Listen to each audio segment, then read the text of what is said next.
First of all, I want to congratulate him for having a very brief speech that had nothing important for the Kenyan people. The speech brief, but it contained nothing. The president had spoken to us that when he was campaigning, he gave us a manifesto. What we expected today was that in these first 100 days, the following are the low-lying fruits. I expected him to talk about the cost of living, how he's going to reduce the cost of food, cost of fuel, cost of school fees.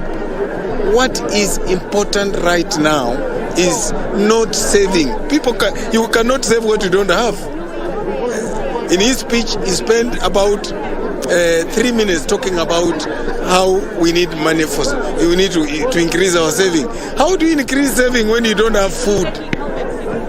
So to that extent, I would rate the president 4 out of 10. Maybe your name and your constituency? My name is Nabwera, the MP for Lugari. Nabwera who? Nabwera Nabi.